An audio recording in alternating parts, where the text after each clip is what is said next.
समझ नहीं आ रहा अपने सैलरी इंक्रीमेंट का क्या करूं। बेटा इतना क्या सोच रहा है? अपने म्यूचुअल फंड्स के एसआईपी का टॉप अप करा ले। This is the right time. क्या? समझ में नहीं आया। बेटा इतना क्या सोच रहा है? अपने म्यूचुअल फंड्स का एसआईपी टॉपअप करा ले। This is the right time. अब समझा।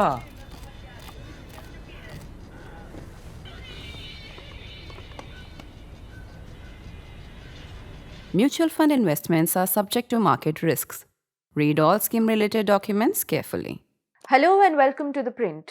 This is Bidisha and you're watching Economics. India is entering this union budget with a rare global confidence. The International Monetary Fund has repeatedly described India as the fastest growing major economy and one of the most important contributors to global growth at a time when much of the world is slowing. That reflects strong economic demand, public investment, and macroeconomic stability. So the natural question is, if things are going well, why should we worry? Because growth is not just about how fast we grow. It is also about what we produce, what we import, and why. And when we look closely at those questions, a quiet contradiction appears. India remains import dependent in areas where it should not be. This is most visible in food and agriculture. India is one of the world's largest crop producers, and yet we import close to 60% of our edible oil. We regularly import 2 to 3 million tons of pulses. We are increasingly dependent on imports of animal feed. At the same time, rice production consistently exceeds domestic needs. Now, if you look at the table on your screen, the contrast becomes quite clear. Crops like rice and wheat enjoy strong price support and assured government procurement. Farmers know there will be a buyer and a floor price. India therefore ends up with surplus production and, in rice's case, large exports. But when you look at pulses and edible oils in the same table, the picture flips. Procurement is weak or negligible. Policy responses are unpredictable, and India remains heavily import dependent. This coexistence of surplus and shortage is not imposed by nature, it is shaped by policy. Governments everywhere worry about food inflation, and India is no exception. When prices rise, pressure builds quickly. Export restrictions are imposed, import duties are cut, buffer stocks are released. In the short run, these steps often succeed in cooling prices. But the long-term effect is rarely discussed. Farmers do not decide what to grow when prices spike. They decide months earlier based on what they expect prices and policy to look like at the time of harvest. When prices rise one year, but the trade policy suddenly restricts exports or opens the import tap next, farmers learn a simple lesson.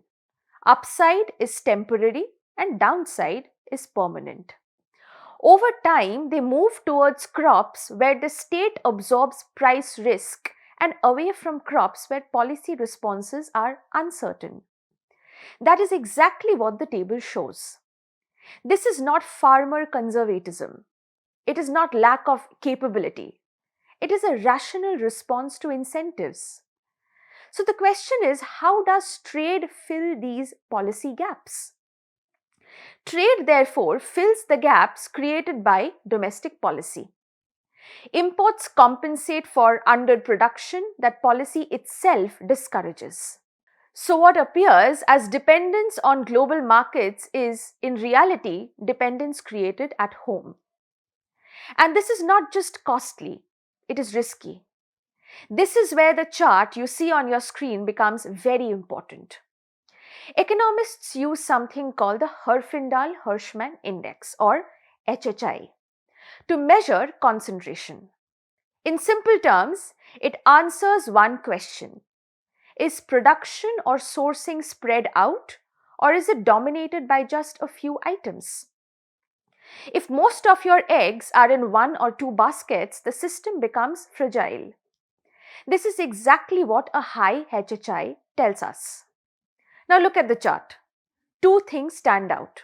First, domestically, agricultural production is concentrated in a narrow set of crops, primarily rice and wheat, which dominate land use and public spending. Second, on the import side, dependence is concentrated in a few items, especially edible oils and pulses, often sourced from a limited number of countries. This double concentration makes the system even more vulnerable. A climate shock, a global price spike, a geopolitical disruption, any one of these can have an outsized impact on food prices at home. To understand why this pattern keeps repeating, we need to revisit one more idea: the Product Complexity Index, or PCI. I wrote about this in an earlier column in ThePrint last year, looking at India's exports. But the idea applies just as strongly to agriculture. The PCI does not measure how expensive a product is.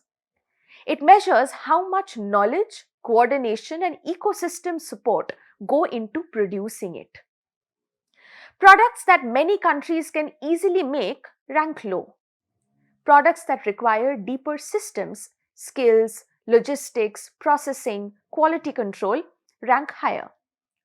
Countries that move up this complexity ladder tend to grow faster, diversify more easily, and handle shocks better. Rice and wheat are essential, but they are relatively low complexity crops. They require limited coordination beyond the farm gate.